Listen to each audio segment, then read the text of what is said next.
ICBM 발사대를 지금 준비 완료했다 이런 소식이 좀 들리고 있습니다. 그래서 11월에 뭐 도발을 할 수도 있다 이런 관측도 나오는데 이거 좀 어떻게 보세요? ICBM 전문가시잖아요. 예, 뭐 전문가적 입장에서 본다면은 예상을 해보면 네. 아마 도발 시기는 미국 대선 전후가 될 것 같고요. 근데 제가 아침에 오면서 보니까 북한이 새벽에 미사일을 쏜 것 같아요. 아, 또 그런 것 같아요. 예, 그래서 우리 저 국방부가 이제 재원을 분석 중에 있는데 이게 네.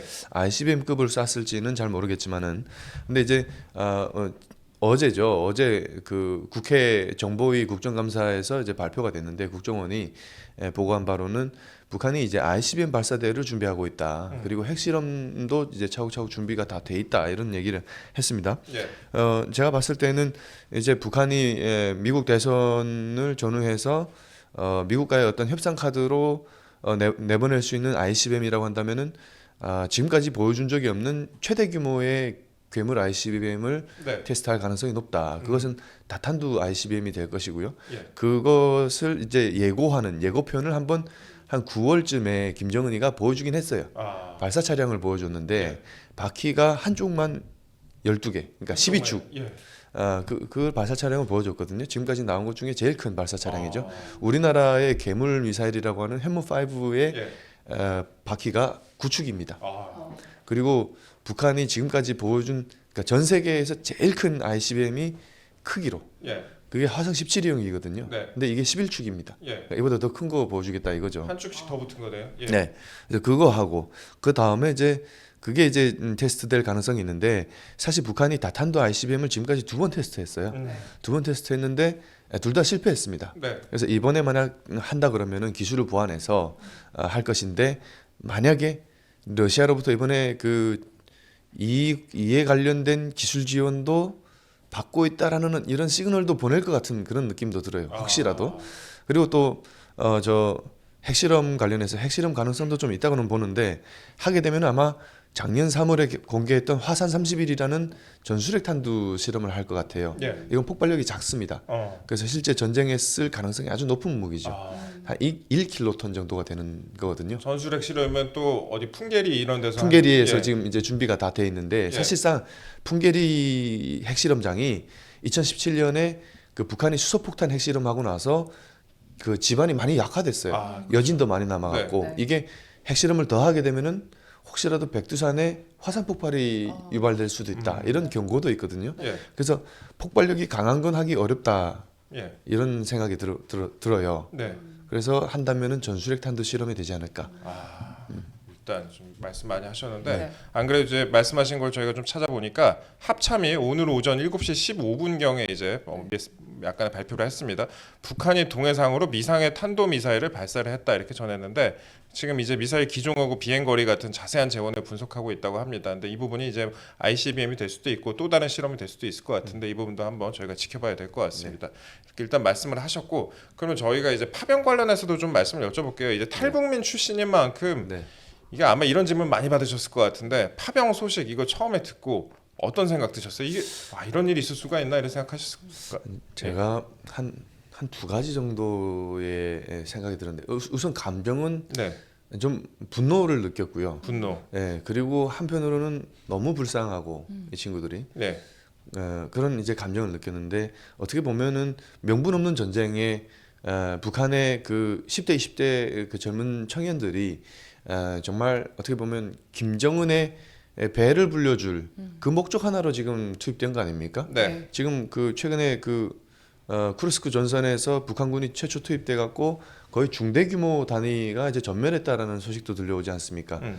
그러니까 이게 그 죽을 게 뻔한 전쟁터에 김정은에게 주머니에 돈을 벌어주려고 이제 투입이 됐는데 이 친구들은 자기들이 왜 그 전선에 투입됐는지 자기들이 돈에 팔려 나가는 건지도 모르고 전선에 투입이 그렇죠. 된 거죠. 네. 그리고 자기들이 어떻게 죽는지 왜 죽어야 하는지도 모르는 거예요. 네, 어쨌든 이런 사실에 참 분노했고 그 친구들이 너무 불쌍하고 한 명이라도 살려서 데려오고 싶다 이런 생각이 들었고 두 번째로는 뭐냐면 김정은은 명백한 이득이 보인다면은 예, 정말 대규모 병력까지도 파견할 수 있는 자구나. 아, 그렇다고 한다면 무슨 말이냐면 이거는 남한과의 전쟁을 치름에 있어서 이길 수 있다는 자신감이 있으면 언제든지 전쟁터로 북한의 청년 군인들을 내몰 수 있는 자라는 얘기거든요. 그러니까 우리가 정말 그 김정은으로 하여금 이길 수 있다는 자신감을 조금이라도 갖지 못하게 만들어줘야 된다. 이런 생각을 합니다. 이번에 이제 러시아로 네. 파병 보내는 걸 보면서 우리나라에도 비슷한 행동을 취할 수가 액션을 그렇죠. 취할 수가 있다 네. 이렇게 생각을 했고, 그러니까 그거를 사전에 차단하기 위해서 이번에 네. 뭔가 보여줘야 한다 네. 이렇게 말씀을 하셨고요. 네. 그 다음에 또 저희가 여쭤볼 부분이 이게 가족에게도 이게 네, 그러니까요. 그 파병 군인 가족에게 또 훈련 간다고 거짓말을 또 하고 네. 이들을 이제 격리시킨다고 하는데요. 네. 그 보안이 지켜질 것이라고 보십니까? 저는 이제 이게 보안이 전혀 지켜지지 않을 거라고 봅니다. 네. 우선은 지금 그 격리시키기 전에 벌써 북한 주민들 사이에 그 많은 그 입소문들이 돈 것 같아요. 네. 그 북한 군인들이 이제 러시아에 파병 나갔다. 그런데 북한의 그 군인들은 군에 가게 되면은 아예 그 부모들과 소통을 못 합니다. 예, 가끔씩 이제 외출 나와서 이제 몇 년에 한 번 그 전화할까 말까 한 정도인데 네. 이걸마저도 지금 최근에 북한이 평양 상공에 무인기가 출현했다. 뭐 이런 걸 이제 그 대대적으로 선전하면서 공포 분위기를 조장해 갖고 네. 그 경계 수위를 이제 대폭 격상을 했죠. 그래 갖고 군인들 외출 자제시키고 전화 통화도 못 하게 지금 다 차단한 상태거든요. 네. 그러니까 부모들도 이게 소문이 도니까 내 자녀가 끌려간 게 아닌가 완전 노심초사하고 있는 상황이죠. 네. 자, 본인의 자녀가 지금 간지도 안 간지도 안 간지도 모르는. 그러니까 아. 이게 더 공포인 겁니다. 이게 누가 갔는지 모르니까. 아이고. 근데 이제 확실하게 간 사람들도 알게 되는 사람도 있겠죠. 예. 네. 그래서 그 부모들을 이제 따로 격리시킨 것 같고 예. 이 소문이 북중 접경 지역하고 평양시를 중심으로 지금 돌고 있대요. 네. 북중 접경 지역은 이제 중국에서 들어오는 중국에서 들어오는 정보를 접한 거고 예. 평양 지역은 이제 그 뭐 대학가를 중심으로 고위층의 자녀들이 이제 얘기를 퍼뜨리는 것 같아요. 예. 그래서 북한이 유언비어 검열 그룹이라는 걸 만들어가지고 지금 아이고. 대대적 단속에 나섰다고 합니다. 예.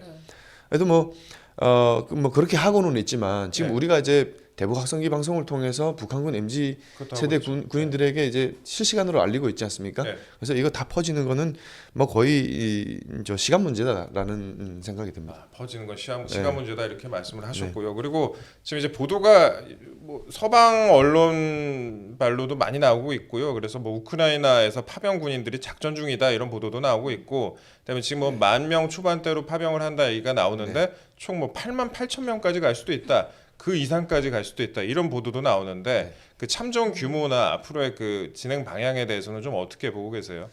저는 충분히 추가 예. 파병 가능성이 있다고 보고요. 네. 저 처음에 그 정보가 나왔을 때 그 북한군 병사들이 이제 보급품을 지급받지 않습니까? 네. 그 영상을 보고 나서 바로 저는 그런 생각을 했습니다. 이거 추가 파병이 있겠다. 아, 왜냐면은 그 언론 보도에도 나왔지만은 그 병사들의 이 앳된 얼굴을 보면 네. 10대, 20대 초년병들이란 말이죠. 네. 거의 신병들. 그러니까 군에 입대해서 5년 미만에. 북한은 이제 10년 군사복무를 하지 않습니까? 그렇죠. 그래서 17세부터 28세까지 있습니다. 네. 근데 이 중에서도 그 어떻게 보면은 공을 많이 들인 그 훈련을 많이 한 군인들이 아니라 아주 그 신병에 가까운 친구들을 네. 보냈단 말이죠. 이 말은 뭐냐면 김정은도 이거 보냈을 때 다 죽을 수 있겠다라는 걸 예상을 한 거죠. 아, 그래서 위력 정찰 개념으로 이제 신병들을 보낸 겁니다. 일단 그냥 선발로. 그렇죠. 가서 선발로 일단- 가서 어떻게 네. 되는지 보자. 네. 그러면은 그러니까 이 김정은은 뭐냐면은 이 친구들의 생명이 어떻게 되는지 그것보다는 네. 그 친구들이 죽음으로써 돌아올 수 있는 보상, 그러니까 사망 보상금 이런 거에 더 관심이 많은 겁니다. 얘는. 네. 그래서 보내보고 그 다음에 이 전장 상황이 흘러가는 거랑 그리고 보낸 북한 군인들이 어떻게 싸우는지를 좀 모니터링하고 나서 이제 점차 이제 정예 부대를 보낼 가능성이 있다. 저는 이렇게 보고 있고 그래서 이미 준비하고 있을 가능성도 있습니다. 왜냐하면 최근에 그 뭐 최선희 외무상이 러시아를 방북해서 그렇죠. 뭐 조율하고 있다고 하지 않습니까? 예. 그래서 이미 이 준비도 시키고 있을 거고 나가서 싸우는 처음에 1차 파병한 군인들이 어떻게 싸우는지를 보고 나서 이제 결정해 갖고 나갈 거다. 그리고 또 들어오는 보상이 또 어느 정도 되는지도 이제 보면서 예. 이제 수익이 좀 짭짤하고 이러면은 이제 더 보내지 않겠습니까? 아. 진짜 들으면 들을수록 충격적인데, 네. 근데 파병 대가로 이제 러시아에서 뭐 군사 정찰 위성 기술이나 ICBM 기술 등이 이전될 것이다, 뭐 이런 관측도 나오는데, 아까 말씀하신 거는 이미 파병 대가로 이미 이전을 받았을 수도 있다, 이런 식으로 또 말씀을 하셨어요. 근데 북한 무기 전문가 출신이니까 조금 더 저희가 여쭤볼게요. 그럼 북한에서 어떤 기술이 지금 상대적으로 부족하고 러시아의 어떤 부분을 이번 그 파병을 기화로 좀 요구를 했을 것으로 전망을 하세요? 그 지금 보면은 예, 그 러시아하고 우크라이나 전선이 교착 상태에 들어갔습니다. 우리가 6.25 때 이제 거의 1년은 올라갔다 내려갔다 그쵸. 했고, 예. 그리고 한 나머지 2년은 휴전 협상을 하면서 그 교착 상태에서 고지전을 하지 않았습니까? 지금 네. 딱 그런 상황이거든요. 예. 근데 이때 제일 많은 사람들이 죽어나갑니다. 아, 그래서 이 러시아도 이미 지금 거의 뭐 70만 명에 가까운 사상자가 발생했다고 하지 않습니까? 네. 그러니까 러시아도 이제 그 군인들을 이 추가 모병하기가 쉽지가 않은 상황입니다. 아, 그러니까 북한에서 들어오는 병력이 절실하게 필요한 상황이 되는 것이고, 네. 근데 이제 북한이 지금 한 10,000명 정도를 보냈을 때 이 사람들이 싸우거나 혹은 싸우다 전사하게 될 경우에 주어질 수 있는 보상이, 김정은에게 떨어질 수 있는 보상이 캐시로 한 1조 원 정도로 추정이 된단 말이죠. 근데 이걸 캐시로 받을 것이냐 혹은 군사기술로 받을 것이냐, 네. 캐시로 받는다고 하면 1조 정도의 가치지만 지금 궁지에 몰린 러시아의 입장에서는 이보다 더 큰 가치가 될 수도 있는 예. 가능성이 있습니다. 그래서 분명히 캐시 대신에 군사기술이라든가 혹은 군사장비를 예. 지원할 가능성이 아주 높고, 예. 그런데 북한이 이제 이 상황에서 지금 뭐가 가장 필요하느냐 보면은 북한이 지금 3대 핵 전력 중에 2가지를 거의 완성 단계에 가고 있거든요. 예. 어떤? 그게 3대 핵 전력이라고 하면 ICBM, SLBM, 핵 전략 폭격기 이렇게 네. 3가지입니다. 근데 북한이 핵 전략 폭격기는 가지기가 어려워요. 아, 만들 수도 없고 사오기도 그렇죠. 어렵죠. 예. 그러면 이제 ICBM하고 SLBM인데 예. ICBM은 이제 사거리는 만들어냈어요. 어. 근데 이걸 사거리만 만들어냈다고 해서 끝이 아니라 예. 목표물까지 유도를 해서 정확하게 타격을 해야 되잖아요. 아, 근데 이 타격하는 기술이 뭐냐면은 장거리 그 통신 기술입니다. 예. 그 텔레메트리라고 하는 건데, 네. 이게 통신을 하면서 실시간으로 미사일의 위치를 파악하고 이걸 유도해 가지고 목표에 도달시켜야 되거든요. 이런 기술을 받으려고 할 가능성. 그리고 또 이게 그냥 미사일만 있어서는 안 되지 않습니까? 미사일은 어떻게 보면은 펀치죠. 네. 근데 이 펀치를 정확하게 때리려면은 볼 수 있는 눈이 있어야 되지 않습니까? 아, 그렇죠. 그게 군사정찰 위성인데, 아, 그 군사정찰 위성 기술이 북한 입장에서는 아주 열악하단 말이죠. 예. 이걸 또 뭐 위성을 러시아에서 사오거나 혹은 예. 위성을 제조할 수 있는 기술을 받거나 뭐 이런 거겠죠. 러시아가 우주 기술이 좋으니까. 좋으니까. 예. 그 다음에 또 받을 수 있는 게 핵잠수함이죠. 예. 예. 그 핵추진 잠수함인데 SLBM은 그런 겁니다. 잠수함 발사 탄도 미사일이잖아요. 네. 이거는 북한이 종류별로 다 갖췄어요. 음. 근데 이걸 싣고 다닐 수 있는 잠수함이 없어요. 아, 근데 이걸 하려면, 제대로 운용하려면 핵추진 잠수함이 있어야 되는데, 이걸 러시아에서 핵추진 잠수함 통째로 하나 사오거나 예. 혹은 요 핵추진 잠수함의 그 가장 핵심 기술인 소형 원자로 혹은 그 고강도 강판 잠수함 동체를 만들 네. 수 있는 이런 것들을 이제 받을 가능성이죠. 그 외에도 북한이 공군이 약하지 않습니까? 그렇죠. 네. 예. 그래서 수호의 35 같은 최첨단 전투기 이런 걸 받으려고 할 가능성. 그 다음에 최근에 또 북한이 자강도 지역이 홍수가 났어요. 네. 근데 여기가 북한의 군수공장이 대거 밀집해 있는 40~50%가 네. 들어있는, 네. 여기 다 쓸려 나갔단 말이죠. 네. 그러면은 다시 제조 설비 라인을 깔아야 되잖아요. 그러니까 이런 제조 설비들을 받으려고 할 가능성이 너무 예. 아, 너무 많습니다. 받을 수 있는 게 김정은 입장에서는 어떻게 보면 기회네요. 이게. 기회죠, 호재죠. 예. 김정은 입장에서는. 아, 그러니까 여러 가지 악재 중에 호재가 온 거예요. 네. 김정은에게는. 또 이와 관련해서 또 윤석열 대통령이 그 젤렌스키 우크라이나 대통령과 통화해서 실전 경험이 습득이 되면 우리 안보에도 위협이 될 것이라고 얘기를 했는데요. 실전 경험도 그렇고 그 노후화된 장비를 쓰던 북한군이 이번 전쟁을 통해서 실전 무기를 지니게 된다면 이것도 상당한 의미를 지닐 것 같은데요.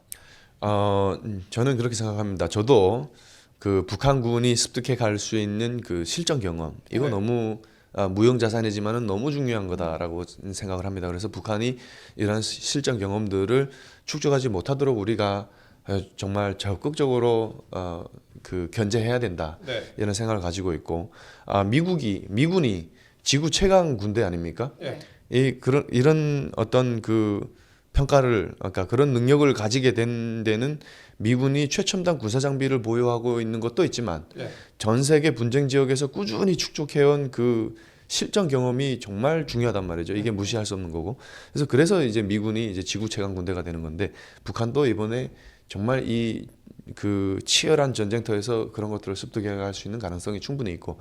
그런데 이제 무기 관련된 거는 추가적인 북한군이 어떻게 파병이 되는지를 좀 봐야 될 것 같아요. 지금은 주로 경보병 부대가 갔습니다. 쿠르스크 지역에. 네. 결국에는 군인들이 소총하고 수류탄 들고 그렇죠. 예. 고지 점령하기 위해서 올라가면서 이제 거의 고기 분쇄기에 갈아 넣는 아이고, 수준이거든요. 예. 그래서 이 여기에서 그 실전 병기들을 테스트할 수 있는 건 별로 그 제한적이다. 네. 어차피 소총하고 수류탄 정도니까. 그런데 추후에 북한이 재미 들려 가지고 전차라든지 중장갑 뭐 이런 부대들을 보내거나 혹은 네. 미사일 부대, 포병 부대들을 보내기 시작한다. 그러면 이때 축적할 수 있는 거는 그렇죠. 굉장히 많죠. 아, 예. 이게 전문가한테 직접 들으니까 더욱더 좀 와닿는 부분이 많은 것 같은데요. 네. 그런데 정부가 이제 뭐 호크 지대공 미사일 지원을 검토 중이다. 뭐 이런 보도도 나오고 있고 여러 가지 무기 지원에 관련된 그런 보도들이 좀 나오고 있습니다. 근데 야당은 이걸 두고 남북 간 대리전으로 가는 거 아니냐. 그러면서 거세게 반발할 것이다. 이런 관측도 나오고 실제로 반발을 하고 있고요. 네. 그 우리가 근데 지원을 어떤 식으로 하는 게 좀 맞다고 보세요? 저는 예. 그 모든 가능성을 열어두고 예. 아주 전략적인 차원에서 접근해야 된다라고 생각합니다.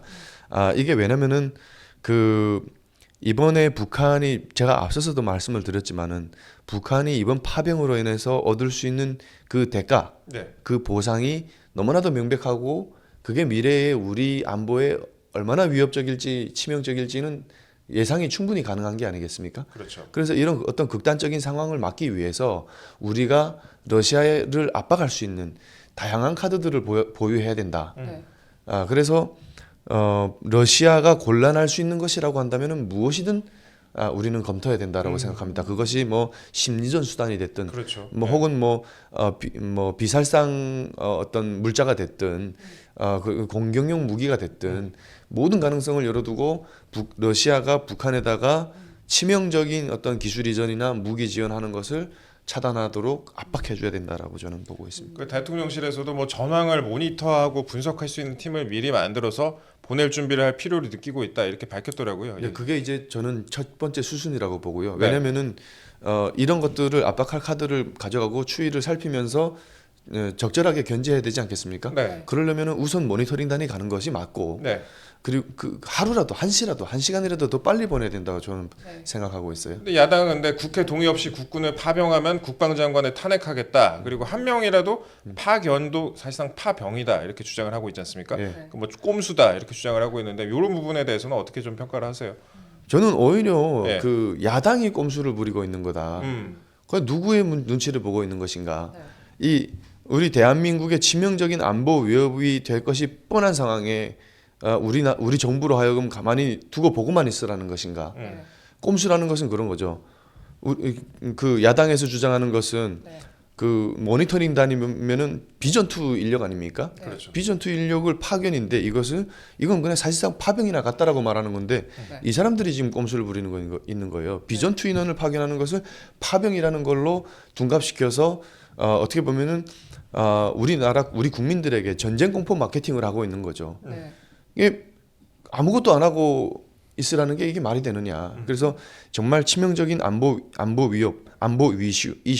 그러니까 우리 국민의 생명과 직결되는 안보 이슈를 가지고도 이것을 정말 정부를 압박하고 탄핵 빌드업을 하기 위한 정말 정쟁의 도구로 삼고 있는 것에 대해서 너무나도 참담하다라는 생각이 듭니다. 생명과 관련된 것조차 이제 탄핵을 위한 빌드업으로 쓰고 그렇죠. 있는 것에 대해서 참 네. 참담하다고 말씀을 하셨는데 네. 근데 이제 비슷한 발언이 계속 이어지고 있어요. 예. 맞습니다. 또 이재명 대표가 주술사가 뭐 닭 목을 베고 피맛을 보면서 전쟁 여부를 결정하는 나라라고 정부를 비판하기도 했습니다. 또 김병죽 민주당 최고위원은 여권이 김건희 여사 의혹을 덮으려고 3차 대전 불씨를 가져오려고 한다. 3차 대전. 네, 이렇게도 얘기를 했고요. 또 김민석 최고위원은 국지전의 단초이자 계엄 예비 음모라고 발언을 했는데 어떻게 보십니까? 이런 발언들에 대해서?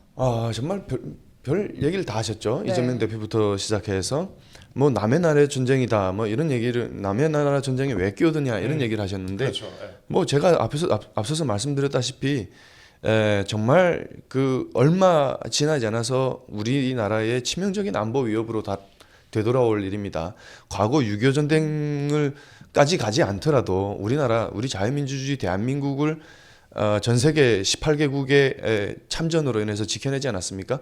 뭐 그런 것까지 가지 않더라도 정말 러시아로부터 북한에 들어갈 수 있는 치명적인 안보 위협의 치명적인 그런 기술들과 첨단 군사 장비들 너무나도 명백하고 너무나도 분명합니다.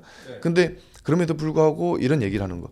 뭐 우리 22대 총선 때 그 이재명 대표가 그 중국과 대만 간의 어떤 그 저 갈등 관계를 보면서 쎄쎄 발언으로 논란이 있지 않았습니까? 그렇죠. 예. 저는 정말 한 나라의 거대 정당 야당의 당 대표로서의 그 당 대표의 안보 인식이 너무나도 참담한 수준이다라는 말씀을 드리고 이 과연 한 나라의 그 공당의 대표로서 자격이 있는가? 그리고 이분이 또 심지어 그 외통위 위원 아닙니까? 예. 외통위 위원으로서도 자격이 없어요. 당 대표로서의 자격뿐만 아니라 외통위 위원으로서의 자격도 없습니다. 안보 인식 수준이 이 정도면은 내려와야 된다라 생각하고 그리고 뭐 김병주 최고위원 같은 경우에는 뭡니까? 이 사람 사성장군 출신이잖아요. 그렇죠. 예. 그럼 어떻게 그런 말을 할 수 있는가? 이게 능력이 안 되는 사람이 사성장군까지 올라갔는지, 혹은 그 4년 좀 더 되는 그 정치답지 않은 정치를 하면서 사람이 변질이 된 것인지, 김민석 최고위원은 뭐 이 사람은 뭐 그 계엄령을 계속 운운하는데, 계엄령. 예, 무슨 뭐 가짜뉴스 찌라시 제조기 살폭입니까 이 사람은? 계엄령에 대한 증거 대라고 했는데 지금까지 된 게 아무것도 없잖아요. 예. 또 이거 여기다가 지금 그 가짜 뉴스 전쟁 공포를 조장하면서 전쟁 공포 마케팅으로 이런 짓을 하고 있단 말이죠. 그리고 무슨 주술사의 그 뭡니까 그 닭목을 비틀어 가지고 예, 피맛을 보고 닭목을 베고 피맛을 과거에 본다. 예. 과거에 박근혜 대통령 탄핵 때도 그랬죠. 구판 벌였다고 가짜 뉴스 만들어 가지고 국민 선동하고 지금 국민을 뭘로 보는 거냐? 국민을 바보로 보는 것이냐? 또 이제 김건희 여사에게 이런 어떤 프레임을 씌우는 거죠. 지금 탄핵 빌드업 해가는 과정이고 이재명 대표가 또 그런 얘기도 했죠. 무슨 그 고문 기술자들 파견하느냐? 그렇죠. 예. 고문 기술 전수할 거냐? 이게 어떤 거냐면은 북한에서 북한 주민들에게 선전하는 거랑 똑같아요. 안기부에 잡히면은 진짜 살인적인 고문을 받다가 죽도록 고문 받다가 끝에는 불어도 죽는다. 아, 이게 무슨 말이냐면 탈북하지 말라. 어차피 탈북해봤자 안기부한테 죽기까지 고문 받고 죽는다. 북한과 똑같은 소리 하고 있다. 예. 예. 그 북한과 똑같은 소리 하는 거예요. 북한 MZ세대 군인들한테 너희들 잡히면은 죽도록 고문 받다가 죽으니까 죽더라도 결사항전해라 이 말이랑 똑같은 거예요. 아이고. 그러면 사실상 북한의 MZ세대는 어떤 세대입니까? 북한 주민들 중에서 가장 의식 변화가 큰 세대입니다. 네. 그래서 우리 오히려 이 북한 군인들을 잘 모르는 우크라이나 군이 심각한 고문을 하지 않도록 우리가 신문조를 파견해서 그 북한 군인들에게 사실들, 팩트 몇 가지만 전해줘도 금방 돌아설 친구들이에요. 네. 그래서 그 불필요한 희생과 살상을 줄이고자 보내는 것이지 예. 그 무슨 영화에서 나오는 그 살인적인 고문 장면 말도 안 되는 소리를 하고 있는 거예요. 아이고. 네. 예, 그렇습니다. 참 고문 같은 얘기를 하셨는데 그 사실 인권 때문이죠. 그래서 저희가 조금 시간이 벌써 이렇게 됐는데 조금만 더 여쭤보면은 네. 북한 인권재단 관련해서도 좀 여쭤볼게요. 이 북한 인권 좀 얘기가 나왔으니까 이게 2016년에 북한 인권법이 통과가 되면서 설치 근거가 마련이 돼서 북한에서 이사 추천을 하게 되어 있는데 민주당이 아직 이사 추천을 안 하고 있지 않습니까? 네. 근데 일반 국민들 보기에는 북한 인권재단이 뭐기에 이러냐 하는 분들도 계실 것 같은데 네. 북한 인권재단이 어떤 겁니까? 이게 말씀하신 대로 2016년에 북한인권법이 통과되지 않았습니까? 근데 이 북한인권법이 제대로 작동하기 위해서 반드시 필요한 중요 핵심 기관입니다. 정말 그 북한 인권 증진과 관련한 실태조사 연구 그리고 뭐 정책 개발 담당 그리고 민간 차원에서의 어떤 북한 인권 활동들 지원하는 그런 역할을 하는 기관이거든요. 예. 근데 이걸 민주당이 지금까지 우리가 정부 여당이 13차례나 요청을 했는데도 민주당목 이사 5명을 추천하지 않고 있습니다.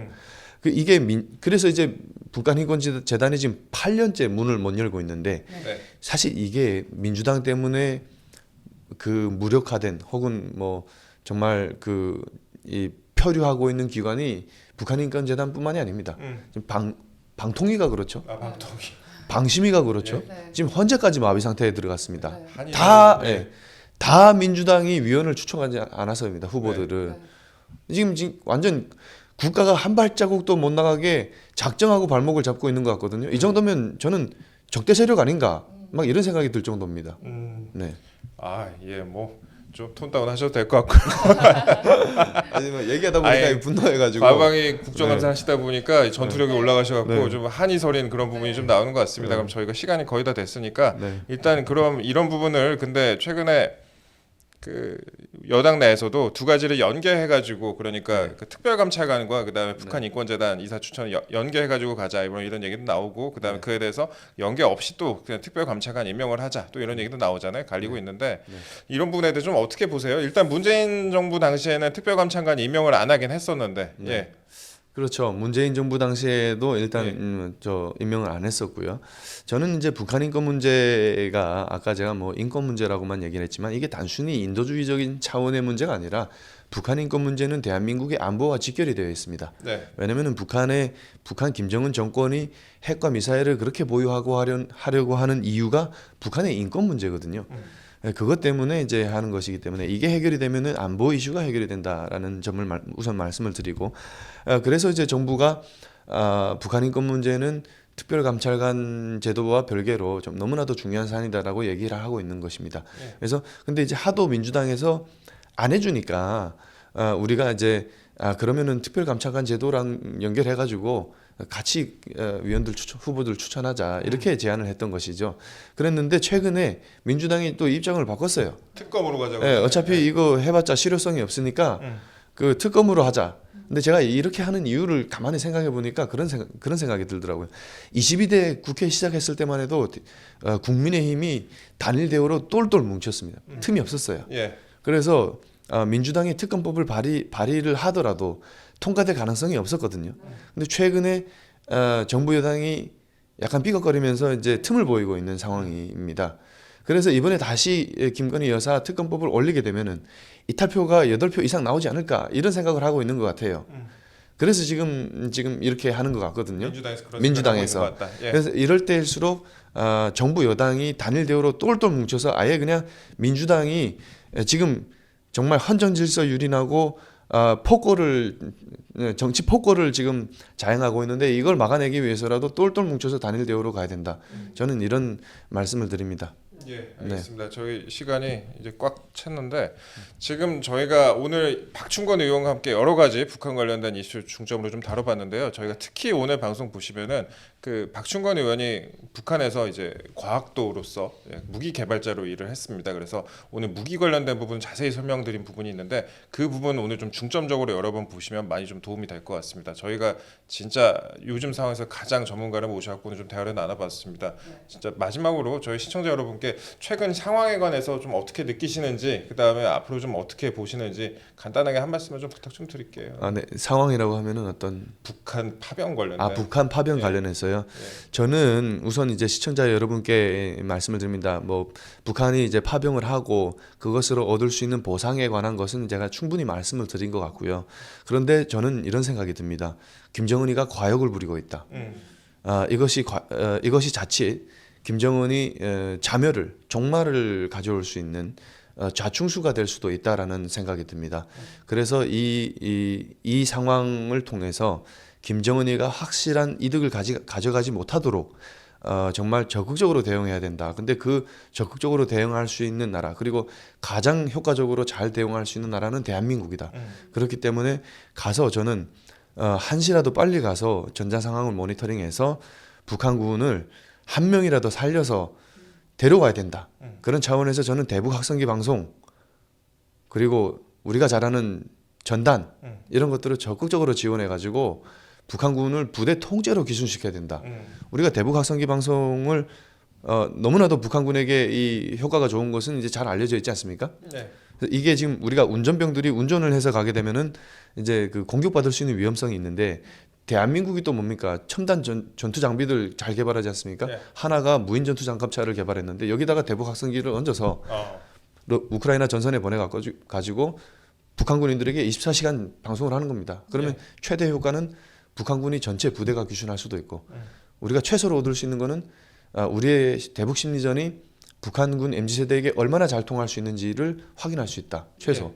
그래서 이런 것들을 적극적으로 해가지고 김정은 정권이 만약에 북한군 부대가 통째로 귀순한다 그러면 김정은이 두려워서 감히 남한을 상대로 전쟁을 일으키려고 꿈도 꿀 수 있겠습니까? 그래서 이 기회를 통해서 김정은 정권이 몰락으로 갈 수 있는 그 어떤 돌파구를 만들어내야 된다라는 말씀을 드립니다.